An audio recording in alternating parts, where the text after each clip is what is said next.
Oi, oi, Ei, boa noite. tudo bem? Tudo bom? Tudo Tudo jóia. ótimo. É isso aí. Então, acho que deu certo, né? Pois é, A ainda gente bem. começando um pouquinho antes, na verdade, assim, né? Só para a gente testar, né? Fazer o teste, ver se está tudo Uhum, certinho. Acho que claro. deu um probleminha na conexão, e aí eu acho que eu não estava conseguindo fazer direito, né? A conexão. Uhum. E tá. Tá me ouvindo? Tua conexão agora. Tua conexão tá travando um pouco. É, Mas vamos tentar.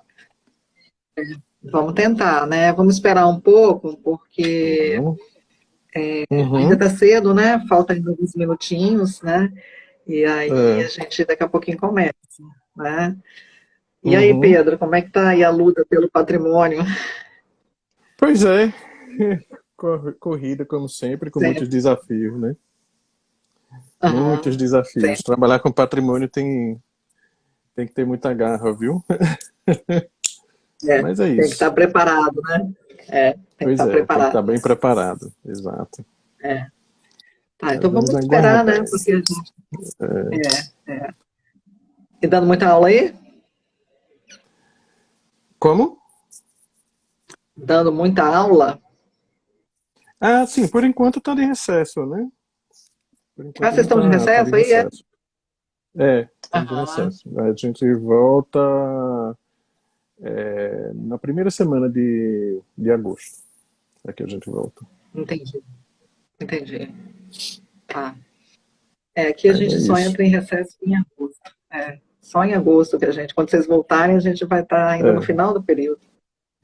O calendário Mas de tá bom. vocês deu uma mexida, né? Por conta da pandemia e tal. Deu, Né? Aqui deu. não, É, aqui a gente conseguiu manter, né? Foi um aham, desafio enorme, mas deu certo. Deu certo. é. Então, hoje eu fui surpreendida com uma carta que foi elaborada, uma carta super bonita, poética. Depois eu vou ver se eu vou conseguir ler, Uhum, porque eu dei uma perdida aqui também na internet do computador. Vou até ver se eu consigo separar. uhum, Uma carta super bonita que foi feita para o Forte, para por um professor da UFES. uhum, E é um negócio muito bacana, tá? Muito bacana. É uma carta assim. Ele dá aula de estética, então é uma carta bem poética, sabe? uhum, Uma carta assim que tem diria assim, um apelo, né? Vamos colocar assim, né? Um viés poético, uhum, né? Emocional, afetivo, com relação ao forte. Então, muito bacana, sabe? uhum. O texto dele. Aí, de repente, no final, eu faço uma leitura, né, desse texto, porque acho que vale a pena, né? Acho que vale a pena. Faltam alguns minutinhos aqui, eu estou acompanhando para a gente começar, mas Tá. enquanto isso a gente vai falar do Forte, né? Forte São Francisco Xavier da Barra, que é o tema do nosso, né, da nossa Uhum. live de hoje, né? Tão aguardada aí, né? O pessoal está comentando que tem aí uma certa curiosidade para saber o que a gente vai falar. A gente já deu spoiler, né, lá no Pois é. nosso Histórias, né, com as perguntas que chegaram, e aí a gente tem, então, um tema aí bacana para a gente conversar hoje, né? Deixa eu ver que eu vou tentar já preparar o texto, né? Tá. Aqui falta um minutinho. Quanto é que falta aí no seu para a gente Também. começar mesmo? Também Um falta um minuto? minuto. Isso. Tá, então, vamos Sim. esperar um pouquinho, né? Aqui. Uhum. Você conhece o Forte? Já teve aqui? Não. Não, infelizmente não conheço pessoalmente. Conheço, né, por fotografias, plantas, textos, né? Aham. Mas pessoalmente ainda não tive esse prazer, não. Ah, então vai ter. Conheço só da Terei. pesquisa, né? Pois é, exatamente. Mas Só da pessoalmente nossa pesquisa. eu nunca estive no Espírito Santo, infelizmente. Infelizmente. Ah, tá. Mas espero Vamos estar ver. o mais breve possível. É isso que eu ia falar. Vamos tentar resolver mais esse problema, né? Pois A é, gente tem até alguns porque problemas. exato, até porque esse forte está ficando famoso, né? Então é bom, né, a Tá gente ficando famoso, visitar, né? pois é. Tá ficando famoso. Tá, então vamos lá, já são 8 horas, né? Acho que a gente pode já começar a conversar. Eu vou tentar deixar esse vídeo, né, salvo lá no Instagram, com os meus poucos conhecimentos, né, de live em Instagram. Que geralmente é o pessoal do Andança, né, que dá esse suporte, mas hoje a gente não teve condição, então eu tive que, enfim, né, me virar sozinha, né. Eu estou tentando achar aqui o texto, né, mas enquanto também você estiver respondendo as perguntas, né, eu vou tentando aqui achar. Então vamos lá. Vamos dar boa noite a todos, né? Agradecer, a gente vai começar, porque já são 8 horas, né? E aí as pessoas também estão cansadas, né? Trabalhando, enfim. Então acho que vale a pena a gente começar no horário, né? E eu gostaria de me apresentar, dizer qual é o objetivo dessa live. Depois eu vou passar a palavra ao professor Pedro Valadares, que eu agradeço imensamente por ter aceito o convite para a gente dialogar, conversar um pouco, né, sobre as intervenções em fortes, né, em fortificações militares, falar da importância do Forte São Francisco Xavier da Barra e também discutir um pouco sobre os critérios que devem ser adotados em intervenções não só em edificações históricas, mas em fortificações militares, né? Já que o Pedro é um especialista, ele vai falar um pouco dele, e ele é um especialista em fortificações militares, né? Tem estudos aí, né, há mais de uma década, né? Tem um trabalho que foi premiado, né, no último ANAPARC, sobre fortificações. Então, eu achei que seria, assim, a pessoa ideal para a gente conversar, abrir um debate, né? A gente pode ter outras lives também para falar sobre esse assunto, à medida que as dúvidas estão chegando, muitas pessoas estão trazendo uma série de questões, de perguntas, e hoje a gente selecionou aqui umas 4 ou 5 para poder começar esse diálogo. Bom, para quem não me conhece, eu sou professora Luciene Pessotti, do Departamento de Arquitetura e Urbanismo da Universidade Federal do Espírito Santo. Eu fiz o SECRE, o 9º SECRE, que é o curso de especialização. Na ocasião era uma especialização, hoje é um mestrado, né? Então, assim, um curso de especialização em restauração e conservação de sítios e monumentos históricos. Depois eu fiz um mestrado e um doutorado, notadamente na área de história urbana, né? Porque eu sempre me interessei muito pela preservação de sítios históricos, tá? E aí acabou que, como eu gosto muito dessa área de patrimônio, eu fui me preparar, né, para ser uma técnica, a gente vai falar disso, né, que tivesse condições de fazer projetos e obras, né, em bens culturais, arquitetônicos, né, e urbanísticos. E a partir daí, então, depois de 10 anos estudando muito, né, eu fiquei mais 15 anos, né, à frente de uma empresa, fazendo 90% dos nossos trabalhos eram projetos de sítios históricos, projetos em edificações históricas e também fiscalização de obras, tá?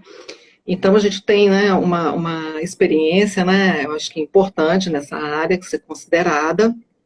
Depois eu fui dar aula na UFES, passei em 2003, e sempre tive pesquisas também nessa área, né, de história do urbanismo, história da cidade, na área de patrimônio, e nos últimos 4 anos eu venho estudando o Forte São Francisco Xavier da Barra, de uma forma, assim, profunda, sistemática.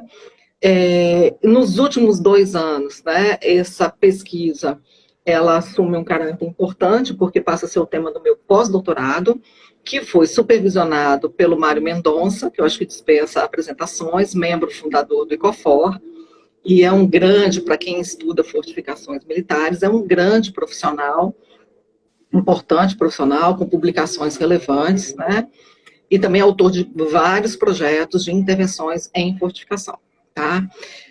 Nesse último ano, a gente continuou fazendo essa pesquisa, o professor Pedro Valadares faz parte da equipe, né, de investigadores, né, nos dá esse suporte, né, a gente troca muitas ideias, e por isso também que ele foi convidado para a gente falar sobre o Forte de São Francisco Xavier da Barra. Eu vou pedir então ao Pedro para se apresentar, e após a apresentação dele, a gente já começa com as perguntas. Por favor, Pedro. Tá joia. Obrigado, Luciene.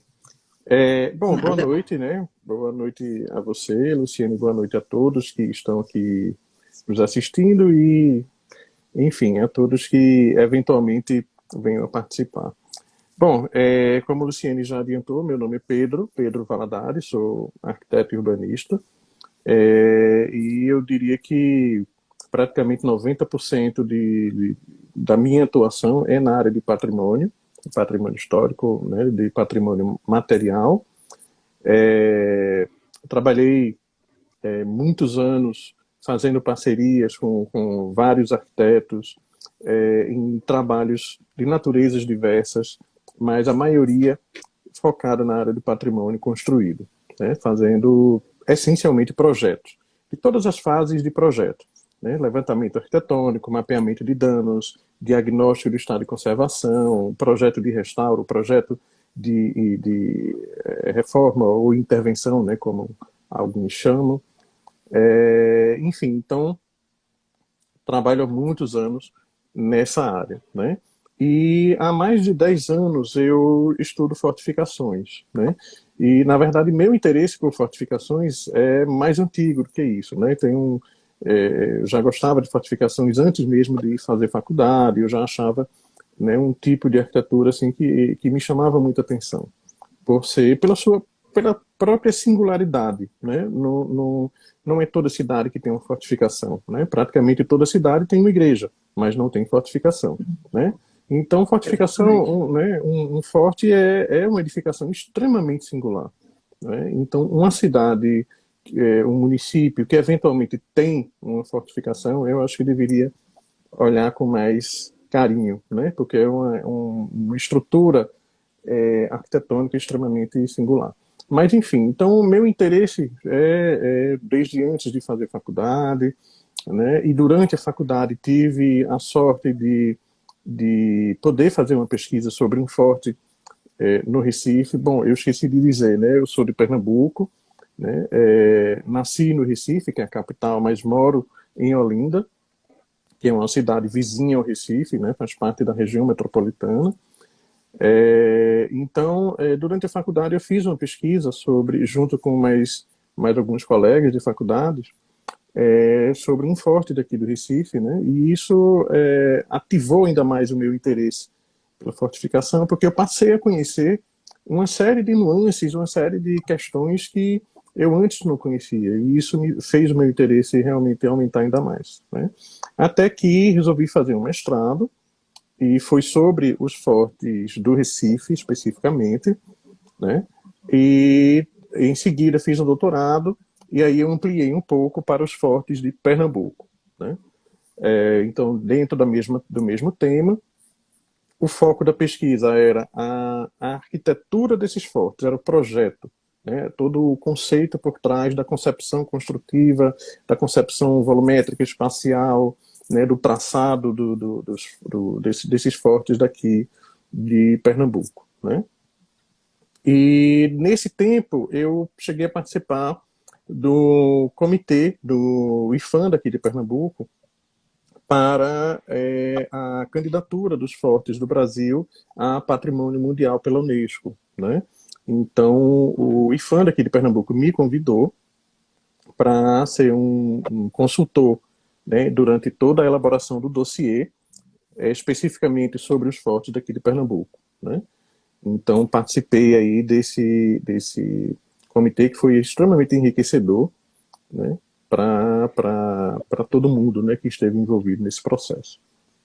Pois bem, então é basicamente isso, né? Ok, então obrigada aí pela Uhum, apresentação, né? ok. Vamos lá, a gente tem acho que 4 ou 5 perguntas que foram Uhum, assim, nos apresentadas, né, durante esse debate. Acho que é importante as pessoas entenderem por que está acontecendo esse movimento, né? Por que a gente, uhum, assim, junto com outras pessoas, né? Não sou só eu estou mais um pouco à frente, assim, né? Mas junto com outras uhum, pessoas começaram a se preocupar com a intervenção que está sendo proposta para o Forte. E aí, então, chega uma série de perguntas, de questões, né? E aí uhum, a gente selecionou algumas, como eu falei, a gente pode ampliar esse debate num outro momento, uma outra live, mas porque senão acaba se estendendo muito. Mas aí vamos lá, né? Primeira pergunta: qual a importância do Forte São Francisco Xavier da Barra? Né? Eu vou fazer as perguntas para o Pedro. A gente, né, meio que a gente assim, combinou, digamos dessa forma, né? E aí depois das perguntas do Pedro eu faço alguns comentários que eu achar pertinente. Então, Pedro, por que a primeira pergunta é importante? Por que a gente deve preservar e proteger, né, que é tombar legalmente, né? Preservar é uma Uhum, coisa, até gostaria que você falasse qual a diferença de preservar e a diferença de proteger, né? E como é que esses dois conceitos eles se relacionam. E por que que é uhum. importante preservar e proteger o Forte de Piratininga? Vamos lá, a bola está contigo. Bom, eu não sei se eu vou conseguir responder a contento, mas a importância de preservar e proteger o Forte, né, de São Francisco, primeiramente, como eu falei, né, nem toda cidade tem uma fortificação. Na verdade, poucas cidades no Brasil, né, se você considerar que o Brasil tem mais de 5.000 municípios, né, quantos desses 5.000 municípios possuem igrejas, por exemplo? Todos os municípios possuem igrejas, né, de épocas distintas, de estilos arquitetônicos, de tipos arquitetônicos distintos, etc. Então, isso faz parte do nosso dia a dia, isso faz parte da nossa paisagem urbana, cultural. Mas uma fortificação, não. Né? Desses 5.000 municípios, desses mais de 5.000 municípios que o Brasil possui, quantos possuem uma fortificação? São pouquíssimos. Né? Então, assim, são construções raras, se nós considerarmos o universo que o Brasil representa, né? Que o Brasil possui. Então, começa já daí, pela própria raridade, no que se refere à quantidade, mas também pela singularidade do ponto de vista arquitetônico, ou seja, da sua forma, né, dos seus materiais constituintes, das suas técnicas construtivas, e do próprio propósito, né, o que motivou a construção de uma fortificação. Né? Então, existe uma série de aspectos por trás, né, que são totalmente distintos do que motivou, daquilo que motivou a construção de uma igreja, daquilo que motivou a construção de uma praça, de um sobrado, de um palácio. Né? Então, uma fortificação, ela foi erguida para defender algo de alguém. Né? Então, no caso do Forte de São Francisco, é uma fortificação que foi construída para defender Vila Velha, para defender também Vitória, né, embora esteja do outro lado, mas também para defender Vitória, né, defender de ataques de invasores. Né? E, para quem não lembra, né, o Brasil, durante o período colonial, sofreu assédio, né, de piratas, corsários, de emissários de outras nações, como Inglaterra, França, Holanda, Espanha, enfim. Né? Então, era necessário defender o território, era necessário impedir, né, o assédio, né, desses de piratas, corsários, etc. Então, a construção das fortificações não só visava atender a esse propósito prático, né, pragmático, existe um inimigo, vamos nos defender, mas tem também a própria questão do que ela representa, do que ela significa, do que ela simboliza, essa fortificação. Simboliza justamente a soberania, simboliza o domínio do território, né, simboliza a posse do lugar. Né? E o Forte de São Francisco, no lugar onde ele se encontra, com as características que ele possui, né, ele representa muito bem isso. Ele representa muito bem essa ideia de domínio do território, essa ideia de se defender de um invasor. Né? Enfim, então todos esses aspectos, né, nos leva a entender a importância dessa edificação, né? E para que a gente possa, como é que eu posso dizer, melhor entender a história, melhor entender quem somos nós, de onde nós viemos, né? É preservar justamente aquilo que conta a nossa história. Né? Se a gente começa a demolir ou descaracterizar, eliminar aspectos que são característicos de determinadas tipologias arquitetônicas, a gente começa a eliminar a nossa história. Né? E aí a gente passa a ter que só ter contato com a nossa história por meio de livros, de artigos, de fotografias antigas. Quando, na verdade, a gente pode ter contato com a nossa história pelo próprio monumento, pelo próprio bem. Né?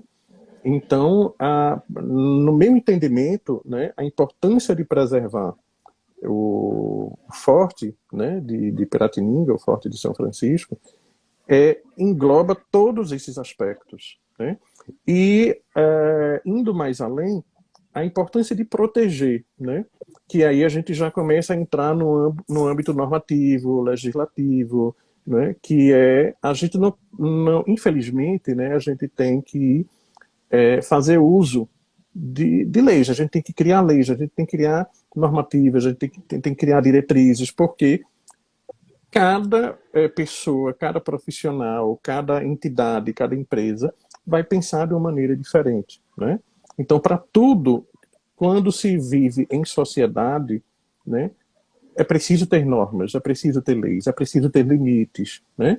Então, para tudo existem, né? Se a gente não tivesse leis, a gente viveria no caos, né? Porque existe um semáforo numa avenida.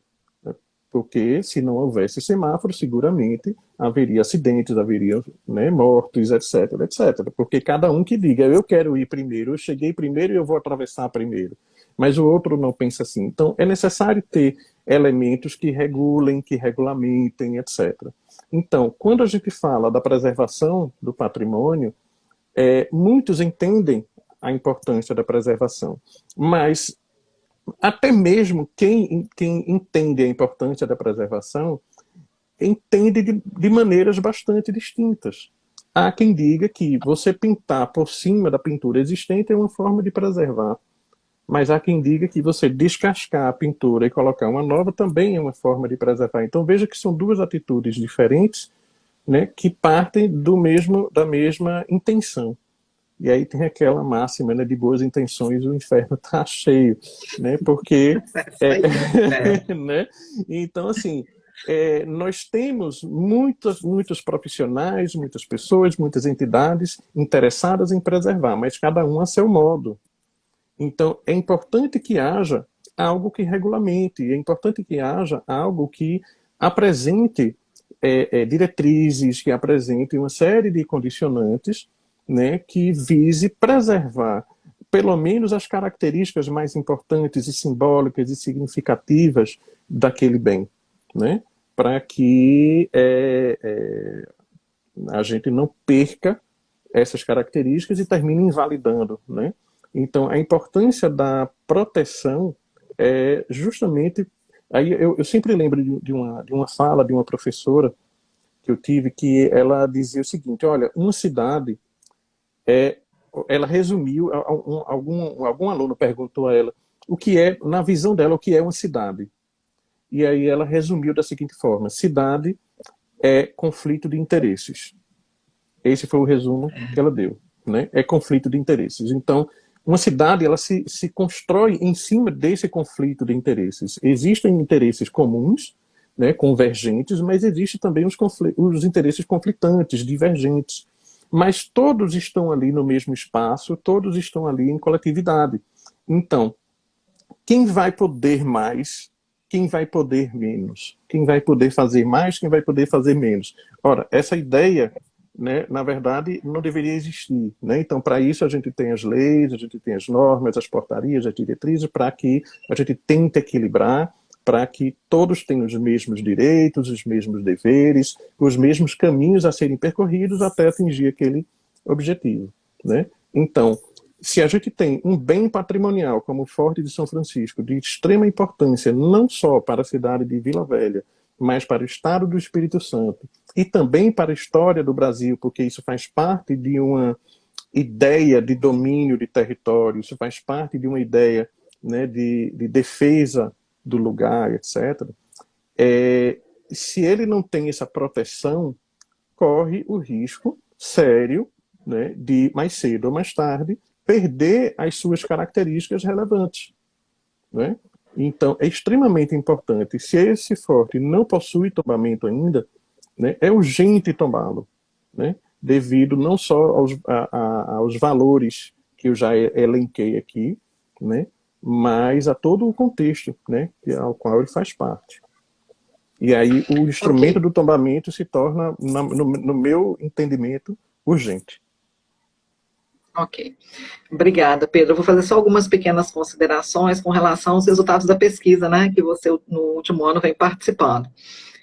Na pesquisa de pós-doc, o que a gente descobriu, né, que esse forte ele tem como matriz projetual, ou seja, uma referência de projeto, né, que é o forte do Bugio, que é aquele forte, né, da cabeça seca que está lá em Oeiras, em Portugal, que é um forte redondo, que por sua vez, segundo o Rafael Moreira, né, gente, que é uma das maiores autoridades em estudos de Sim. fortificações, né, no mundo, o Rafael Moreira, que é um professor português, segundo o Rafael Moreira, o Forte do Bugio está, por sua vez, também se relacionando com o Castelo Castelângelo, o Castelo, né, de Ângelo, enfim, que está lá em Uhum. Roma, que tem a forma circular.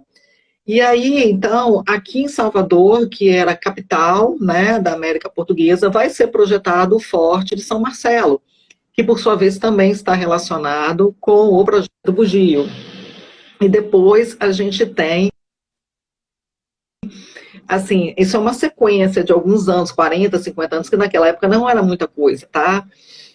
Aí a gente tem o projeto de São Francisco Xavier da Barra, né? Então, o que isso significa? Né? E esse é legal citar o Mário. Significa, e a Beatriz Bueno, né, também, que é uma grande contribuidora, assim, uma pessoa que tem uma pesquisa muito legal, tem uma contribuição muito grande nessa história, né, da engenharia militar. Isso significa que esses profissionais que estavam trabalhando, né, eles não só circulavam o território, né, em Portugal, na América Portuguesa, como circulavam ideias e circulavam conceitos. Então, o Forte de Piratininga, né, que são 3 fortes redondos no Brasil, salvo engano, né, São Marcelo, Piratininga e um que tem em Belém, né, esses fortes têm um partido circular que está vinculado ao projeto lá em Portugal, né, cuja matriz teórica é a forma circular que era defendida pelos engenheiros militares no bojo do Renascimento, no bojo da elaboração de tratados militares, né, que eles achavam que era uma forma que era altamente defensável, mas a gente não vai entrar nisso hoje, né, porque a gente sabe que tem uma série de problemas com essa forma, né, mas a gente não vai falar disso. O que a gente quer dizer com isso, né? Que é o único forte íntegro que existe no Espírito Santo, né? E que são 3 fortes circulares no Brasil, tá? E poucos no mundo. Então, quando a gente fala do Forte São Francisco Xavier da Barra, não só nos espanta não ter sido tombado, como também não está nessa lista, né, do patrimônio mundial, porque é um forte de excepcional valor do ponto de vista tipológico, pela sua implantação, a relação com o território, a inserção na paisagem, enfim, é uma joia, né? Que a gente descobre essa joia nesses estudos, então, que a gente fez nesses últimos anos, tá? A gente tem um livro que está né, já está pronto, né, para sair, que fala mais de 300 páginas, quase 350 páginas, sobre o forte e a relação dele na defesa do território e das 2 vilas, né, junto com outras fortificações. Mas, basicamente, a gente está falando do forte. Então, tá. Por que a preservação e proteção dos fortes, né, no Brasil são importantes? A gente falou um pouco sobre isso, né, já. Mas por que é importante, tá, daquele ponto de vista, até que a gente já falou um pouco mais cedo, né, da questão da América Portuguesa, essa noção, como você falou, de território, enfim. Por que esses fortes, né, ele se diferenciam, por exemplo, das igrejas, da arquitetura civil, né? Então, por que é importante a gente preservar os fortes na sua originalidade, na sua autenticidade, com as suas características tipológicas, estéticas originais, Pedro? Por quê? Diz para nós.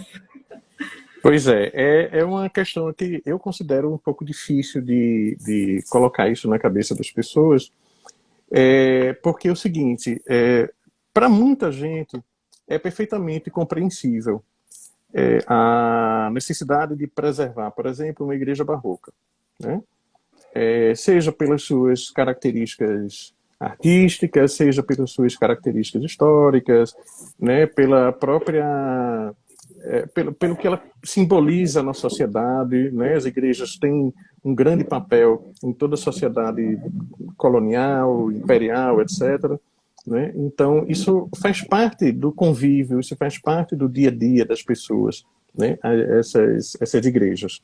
Assim como os palácios, assim como várias outras tipologias construtivas, etc.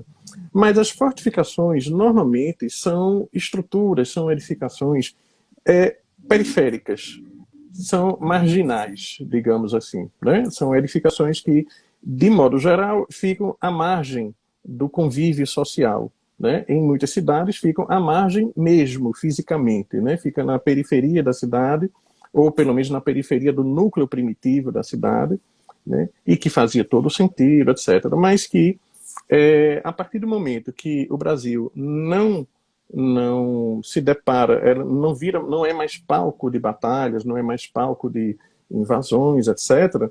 Essas edificações, elas vão pelas suas características, elas vão cada vez mais sendo escanteadas do convívio social, né? E faz todo sentido, porque são edificações que têm características muito singulares, né? Não é uma edificação para uma missa, não é uma edificação para moradia, né? Então, ela tem características construtivas, conceituais, que, de fato, não se inserem, né, no convívio social. Então, faz sentido entender o porquê as fortificações, de certa forma, são esquecidas nesse processo quando se fala em preservação, quando se fala, né, em proteção. Muito embora o IPHAN, desde a sua criação, tenha tombado, tenha protegido legalmente muitas fortificações desde os anos 30. Por exemplo, os fortes daqui do Recife, todos eles são tombados desde os anos 30 pelo IPHAN. Tá? Né? Mas isso não é uma regra. Né? Infelizmente, isso não é uma regra. Então, o Forte de São Francisco, por exemplo, não é tombado. Né? E, apesar de ele ter todas essas características que nós já discutimos aqui, né? A sua unicidade, né? A sua singularidade da sua arquitetura, da sua forma, enfim, apesar de todos esses predicados, né? Ele não tem proteção. Né? Então, a importância de preservar as fortificações é um pouco difícil de ser entendida pelas pessoas, justamente porque são edificações periféricas, né? Entretanto, falta, ao meu ver, um esforço por parte dos órgãos, né? Por parte um esforço institucional, realmente, né? De reinserir ou de inserir essas edificações no nosso cotidiano. Né, de fazer com que essas estruturas militares, né, retomem não, porque elas nunca tiveram um uso socialmente ativo, né, sempre foi um uso muito específico militar, mas que, já que elas não têm mais o seu uso primitivo, né, de atacar e defender, de disparar, etc., mas que elas agora possam ter um uso, né, que seja integrado à sociedade, né? E daí é importante haver esse esforço institucional, sabe? E quando eu falo em esforço institucional, eu me refiro ao IPHAN, aos órgãos de preservação estaduais, aos órgãos municipais, né? Aos próprios órgãos relacionados à cultura de uma maneira geral, né? Então, as fortificações, elas precisam ser entendidas, elas precisam ser compreendidas como elementos extremamente importantes para a defesa do território e para a consolidação desse território, e que fazem parte da construção da nossa identidade. Né? Tem uma questão que a gente conversou hoje, que eu acho que é importante ressaltar também, porque durante o período colonial, né, a tecnologia de guerra, vamos colocar assim, né, a forma de se lutar, né, era uma, né, então assim, o armamento era um, o tipo de munição, né, era um tipo de munição, então assim, é canhão, né, então é a bala de canhão, né, como é que se lutava, né, durante o período colonial, como é que se davam as guerras, né, como é que se davam as conquistas de território, que é isso que o Pedro está falando. Então, por exemplo, tem pessoas que são apaixonadas por esse tema. Tem um livro do Adler muito interessante, também do Mário, onde eles vão fazer desenhos do tipo de canhão, os tratados de engenharia militar também trazem isso, né? E aí, então, assim, a gente tem o desenho dos canhões, o tipo de bala, o tipo de pólvora, né, o alcance do tiro de canhão, né, e por aí vai. O canhão que é fabricado em determinado país, na Holanda, na França, enfim, o canhão que vem para a América Portuguesa. E tem pessoas que são aficionadas por isso, tentar entender como é que se funcionava a lógica da guerra naquele momento. E o Pedro hoje fez uma observação que me chamou muita atenção. Na hora que eu estou fazendo uma intervenção num forte, né, que experiência eu tenho que proporcionar para o usuário? Que experiência que eu tenho que proporcionar? A experiência, depois eu pedi para ele falar um pouco sobre isso, mas basicamente é isso, é que essa pessoa que vai conhecer o edifício histórico entenda por que aquele edifício tem aquele formato, quais são as características dele, como é que funcionava uma guerra, como é que ele defendia o território. Qualquer elemento, né, que seja colocado dentro desse espaço, né, que altere sua tipologia, vai comprometer o entendimento desse edifício histórico e suas funções, e é disso que a gente vem falando, né? Então, assim, mais para frente você vai poder falar um pouco mais disso. Então, acho que só para complementar, né, a sua resposta, eu faço essas observações. Nós temos mais, acho que 2 perguntas aqui. Eu vou juntar essas 2 perguntas. Tá? Somos contra as intervenções no forte? E quais, então, seriam os critérios que deveriam ser adotados, ou que devem, na verdade, ser adotados nas intervenções em fortificações militares? Então, vamos lá. Somos contra intervenções em fortes ou nesse forte? Quais critérios devem ser adotados? Pedro Valadares. Tá com De você. jeito nenhum, de jeito nenhum. Quem sou eu para ser contra, né? Eu acho que ninguém deveria ser contra a nenhum tipo de intervenção, não é? Quando a gente começa a entender patrimônio, a gente começa a entender também que a preservação dele depende do uso, né? Depende de ele estar em uso e que esse uso seja compatível com as suas características construtivas, com suas características espaciais, etc.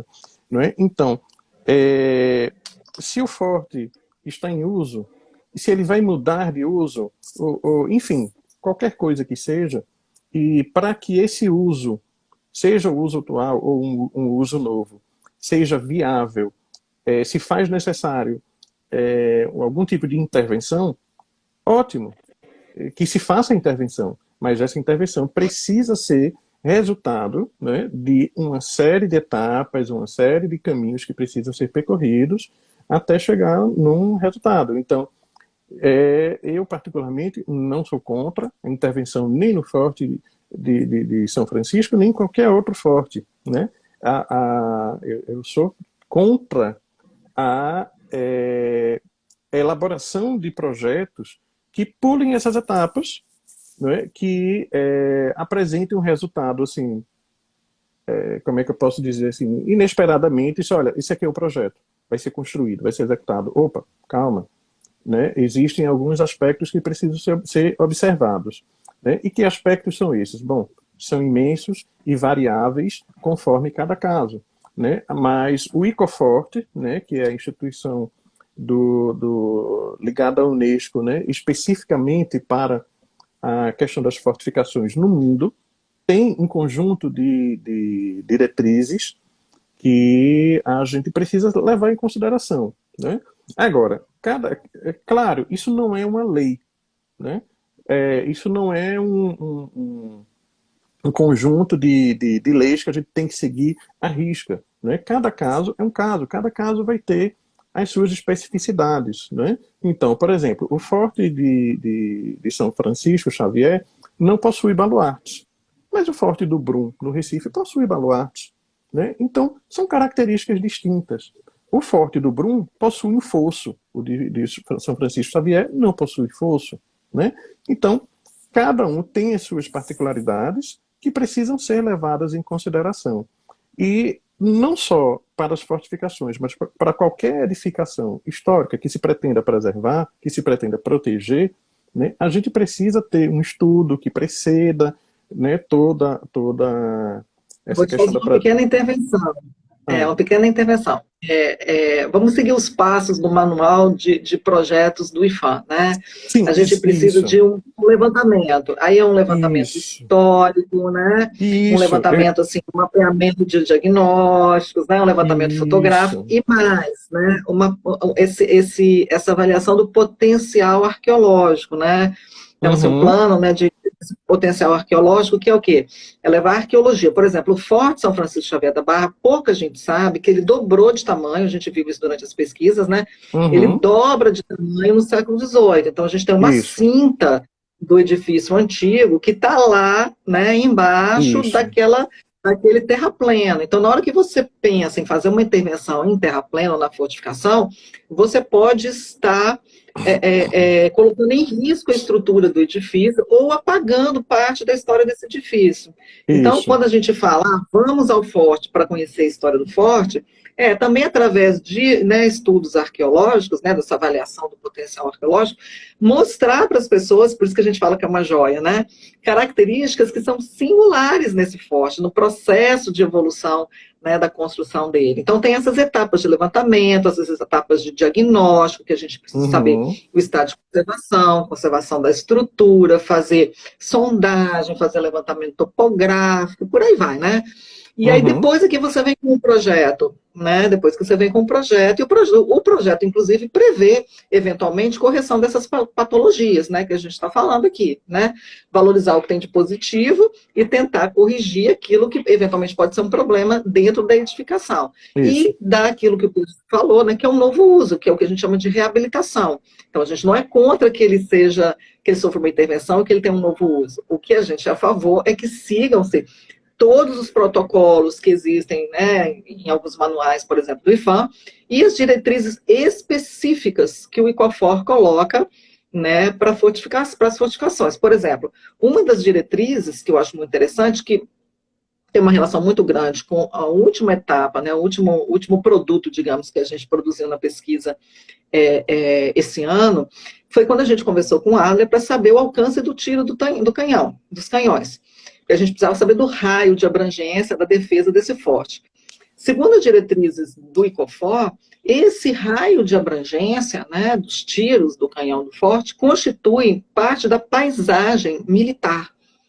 Então, isso, você não preserva só o forte, você preserva o raio de atuação que esse forte tinha, que também a gente sabe que ele foi projetado para cruzar fogos, né, com outro forte que ia ser construído na Ilha do Boi, salvo engano, bem na frente. E tinha uma uhum, articulação também, que a gente está estudando com o Forte São João, porque se os dois tivessem tiros de alcance muito grande, né, poderiam, de uma certa forma, se não cruzar fogo, mas impedir a passagem dentro da Bahia para Vitória. Então, essas questões, elas fazem parte, são diretrizes de projeto, né, Pedro?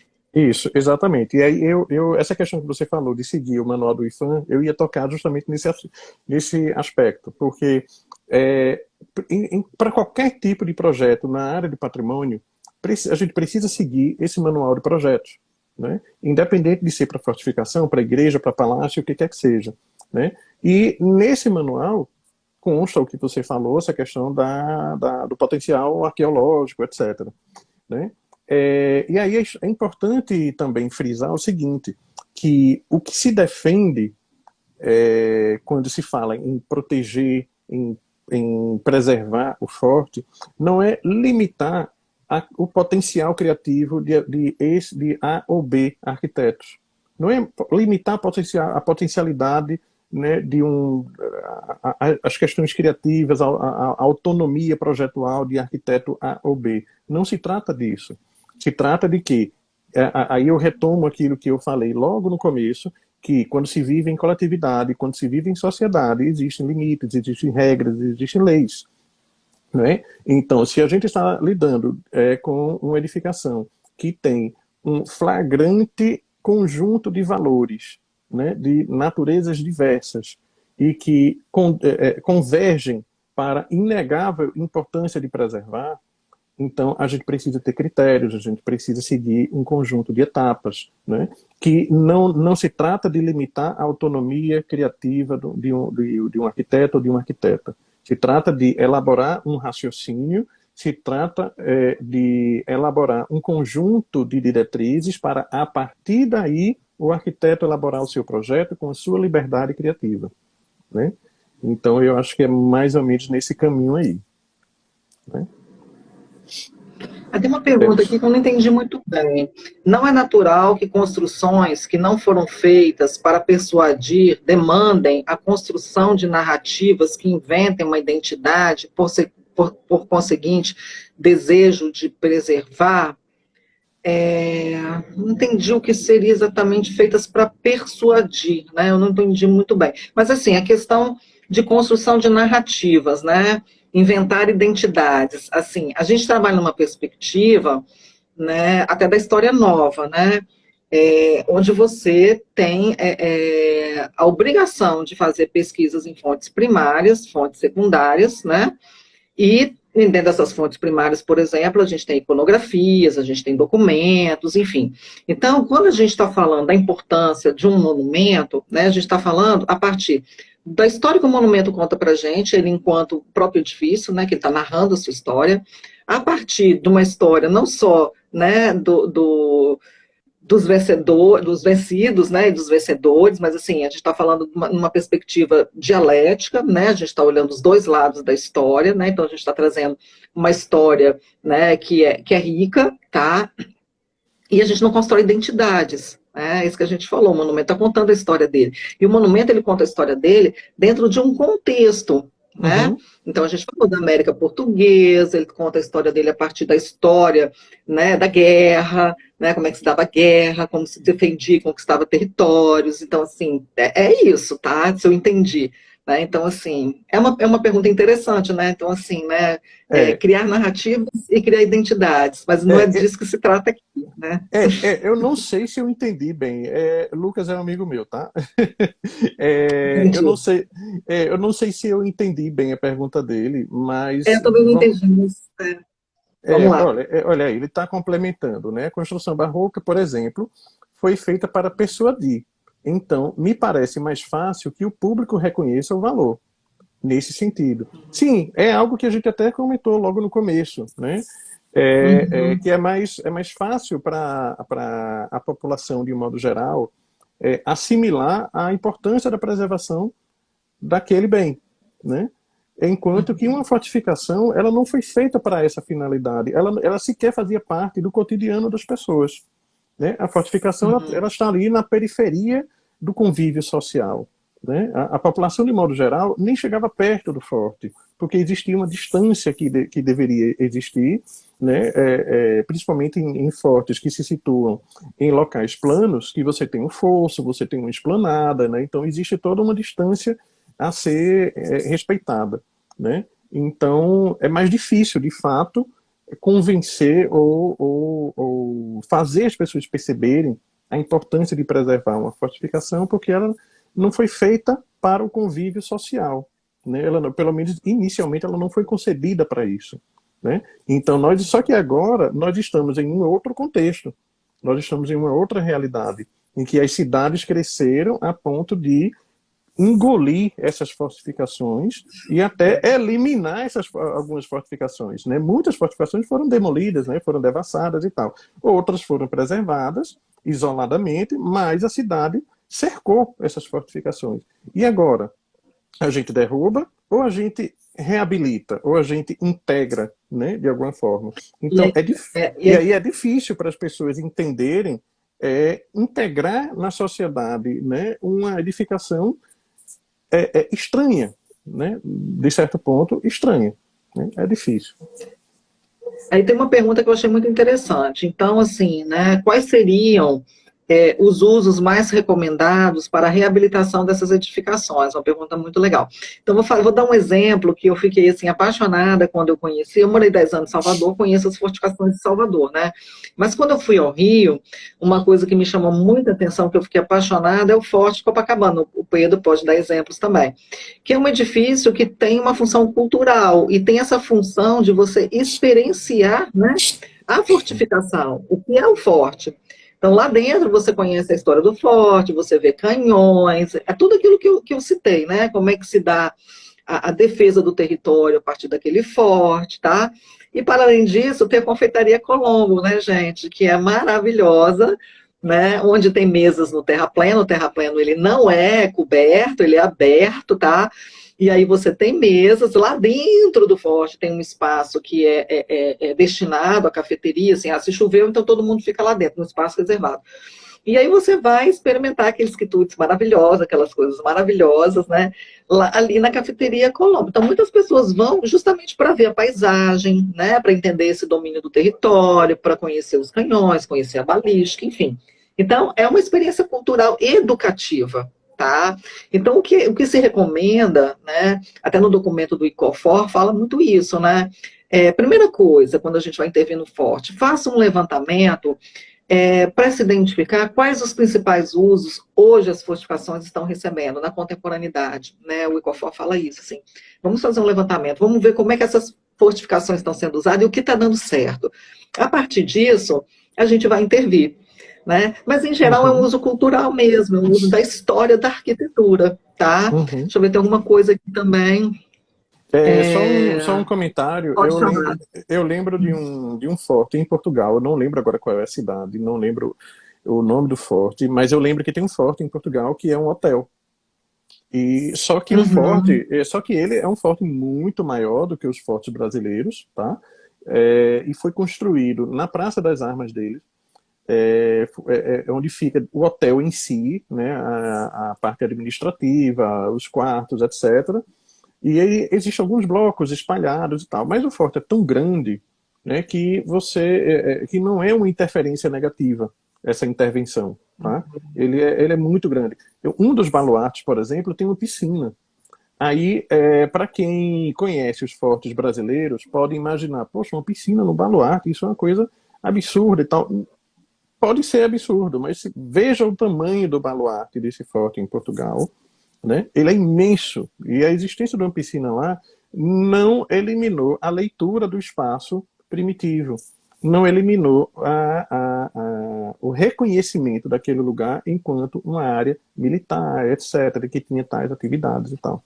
Então, independente do uso que dê, sendo cultural, hoteleiro ou qualquer outro, que ele seja compatível, né? E que, assim como o Ecofort recomenda, que é extremamente importante que a gente ofereça ao usuário a experiência de ver um espaço que não é aquele espaço que ele vê no dia a dia. Não é uma igreja, não é um palácio, não é uma casa. É uma edificação singular.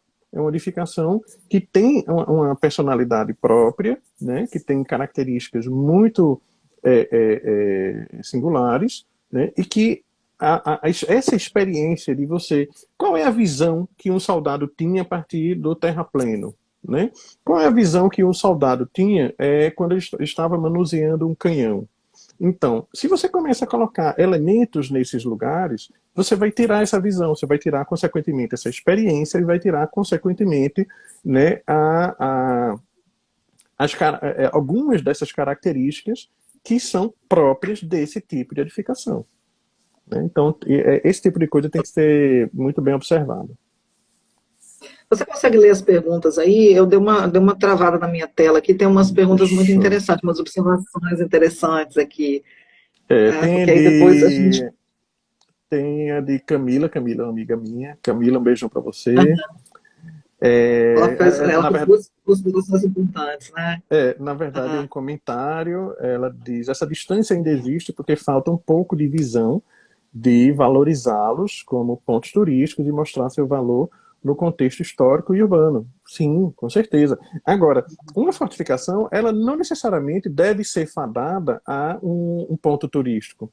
Ela pode sim ter uma utilização que não seja só turística, né? Ela pode ter uma função, ela pode ser uma repartição pública e, ao mesmo tempo, ter preservadas as suas características principais, singulares, e serem abertas para visitação, etc. Né? O próprio Forte de São Francisco Xavier ele pertence ao Exército. Né?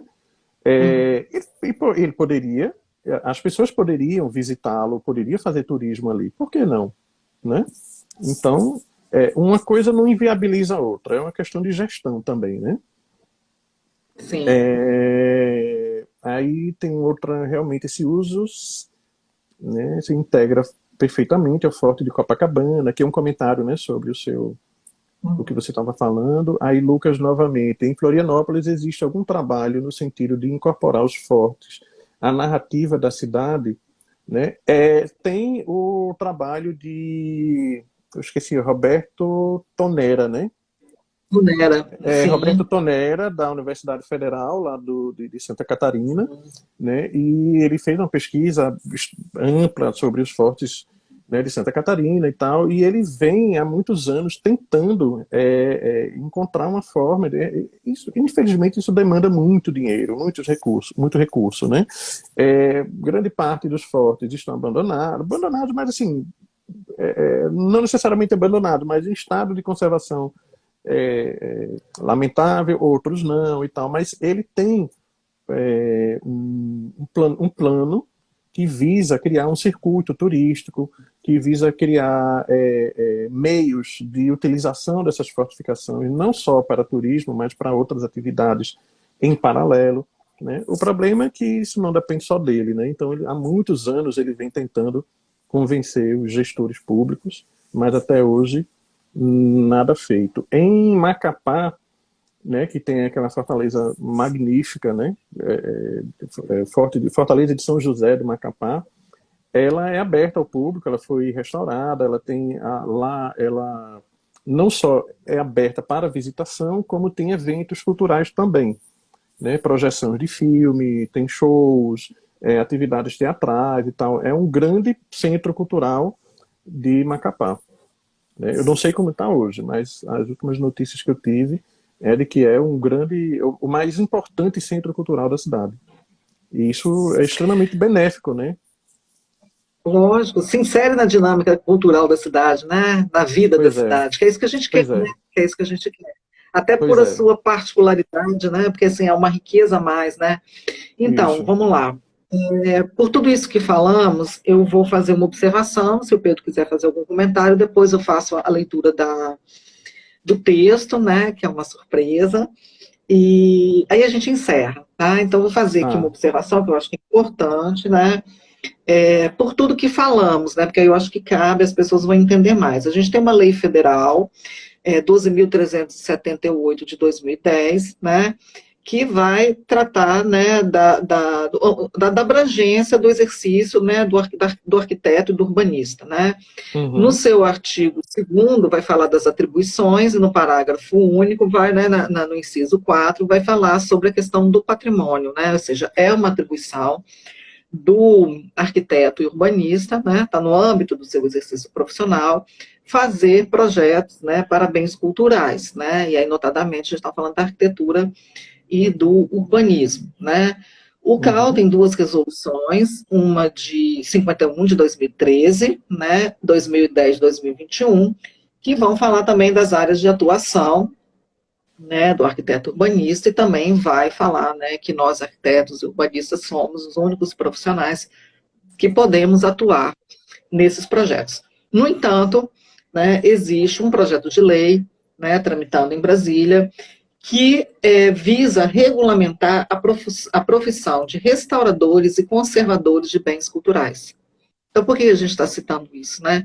Porque por tudo que falamos aqui, constata-se que é uma área que exige um aprofundamento nos estudos, né, dedicação de muitos anos, né, os órgãos, né, de fiscalização, notadamente o IFAM, principalmente o IFAM, né, tem uma rica produção, né, de materiais que definem critérios, diretrizes de intervenção, e aí, não basta simplesmente pegar um manual daquele e ler, né? Você tem que ter um estudo prévio, você tem que se preparar, né?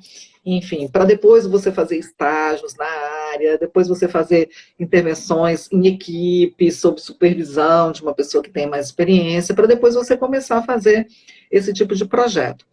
Para além disso, os projetos de restauração, eles exigem, não tem como, né, uma equipe multidisciplinar. Você vai ter arqueólogo, você vai ter historiador, você vai ter engenheiros, enfim. Você vai ter um monte de gente trabalhando. E aí você, enquanto arquiteto, você vai coordenar todas essas pessoas. Então, você tem que ter uma experiência, né, um conteúdo, um conhecimento. Por isso que, para evitar que se hajam, né, intervenções assim que insiram elementos espúrios, né, e que comprometam o patrimônio, é que se tem esse projeto de lei tramitando. Ou seja, para que, na verdade, né, se tenham somente especialistas mesmo trabalhando nessa área. Tá? A gente, quando vai fazer uma operação na válvula mitral do coração, a gente não vai chamar um ortopedista, né? A gente vai chamar um cardiologista, que é especialista em válvula mitral, né? Então, é disso que a gente está falando, né? Então, assim, não somos contra a intervenção, somos a favor do tombamento por tudo que explicamos, e somos a favor de intervenções criteriosas, não só nesse forte, como em todas as fortalezas que existem no Brasil, assim também como todos os edifícios de interesse de preservação e tombados, né? Não só fortificações. Então, se a gente for falar de arquitetura hospitalar, se a gente for falar de uma arquitetura, né, ferroviária, se a gente está falando de fortificações, a gente, dentro dessa especialidade que é trabalhar com patrimônio, a gente ainda tem essas especificidades dessas tipologias, dessas edificações. Você quer fazer alguma observação, Pedro? Não se trata de corporativismo também, né? Eu acho que algumas pessoas podem achar, mas existe algum corporativismo entre os arquitetos que trabalham com restauro. Não, gente, não é isso. Não se trata de corporativismo. Se trata exatamente dessa comparação que você fez, Luciene, que se eu sinto algo no coração, eu não vou procurar um ortopedista, né? Se eu quero, como se diz, intervir no patrimônio histórico, né? Não é a minha criatividade, não é a minha genialidade que vai simplesmente apresentar uma solução que seja aplaudida por todos. Não é disso que se trata. Né? Em patrimônio histórico, né, o resultado de um projeto, claro que tem a criatividade do arquiteto, a genialidade dele, etc. Mas essa criatividade e genialidade, né, ela é resultado de um processo que é diferente de quem trabalha em outras áreas. Então, quem trabalha, por exemplo, com interiores, existe um processo projetual que é diferente de quem trabalha com projeto de edifícios, de quem trabalha com projetos de praças, né? Quem trabalha com paisagismo. Então, o processo todo tem as suas particularidades, tem as suas nuances. Não é? Então, já vi pessoas perguntando, mas então se é somente quem tem experiência com restauro que vai poder fazer esse tipo de projeto, então como a pessoa vai poder ter experiência se já exigir experiência? Ora, existem várias maneiras, como estagiário, né? Você pode trabalhar como colaborador do projeto, isso entra no seu currículo como, né, como experiência na área de patrimônio. Você pode fazer um curso de especialização, um mestrado, seja ele acadêmico ou profissional, né? Enfim, existe uma infinidade de maneiras, né, de você adquirir experiência, né? Então, acho que é por aí. Tá certo. Eu vou agradecer a sua participação, vou agradecer a participação de todos, né? A gente já ficou 1 hora aqui conversando. A gente pode fazer outras lives à medida que as dúvidas também forem chegando, forem surgindo, né? A conversa não acaba, né? Ela, assim, a gente dá uma pausa nesse debate, tá? Agradeço a todos que estão aqui e vou fazer a leitura desse texto que eu falei que é um texto muito lindo, tá? Para todos vocês. O texto, o título do texto, né? Onde a beleza se deposita. Então, vamos lá, começa com uma citação de Fausto. Mas fica, és tão bela. Na sua viagem ao Espírito Santo, o imperador Pedro II, em 1860, observou o forte São Francisco Xavier da Barra, na entrada do Porto de Vitória, que lhe prestou, cito, as devidas continências quando os canhões da fortaleza abriram a salva de 21 tiros. E, ao seu gosto, exibia uma imensa bandeira imperial, possivelmente hasteada em sua homenagem e retratada pelo pintor François Biard. A todos os viajantes que, por séculos, acessaram a Bahia e ao porto da capital, a proteção de suas protegidas águas, a fortaleza e o convento da Penha lhe ofereciam, opostos, na maré e no alto do outeiro, a espada e a fé, a muralha e o altar, marcas distintivas do império e da província. Reservado, forte hoje, extintos projetos militares, suporta aos curiosos do alto do convento, do outeiro, o olhar à paisagem deslumbrante, uma posta urbana inconclusa, reduzida a uma gigantesca ponte, cujos sonhos de mobilidade infinita se renderam à massa disforme de veículos. A memória como a beleza se condensa com o tempo, que acumulou lembranças e sentidos nos endurecidos muros, no edifício, que em curva defensiva reflete multidões que anunciam a cidade presépio, delicada prenda incrustada em seus morros e mangais. A fortaleza não enfrenta inimigos, hoje retém apenas olhares amigos, permanece e contém inúmeras partidas e chegadas, absorve incertas lembranças e amores. Nada mais consumista impressão deve ser acrescentada em seus muros, nada mais. Brilhos narcísicos, para suplantar as lembranças superpostas. Nada mais a impor, uma violência construída a coagir a libertação do belo e da memória. Deixemos ancorados em seu próprio tempo, atenção e lugar, o Forte de São Francisco Xavier da Barra, e que continue emprestando a todos nós, navegantes de mares tenebrosos, a porta, a direção, o instante da passagem ao abrigo e conforto do porto e da cidade. Deixemos em paz. Cléber Fizeira, julho de 2022. Então é isso, né? Deixemos em paz o Forte de São Francisco Xavier, né? Com seus muros, com seus canhões, né? Com toda a sua história, toda a sua memória. Então eu fico por aqui, agradeço a todos, agradeço ao Pedro mais uma vez, por favor. Só para responder uma pergunta rápida de Daniela Bonato, né? Ela pergunta qual é o nome do forte que eu mencionei em Portugal, que tem uma piscina. Eu não lembrava, mas eu procurei aqui e achei.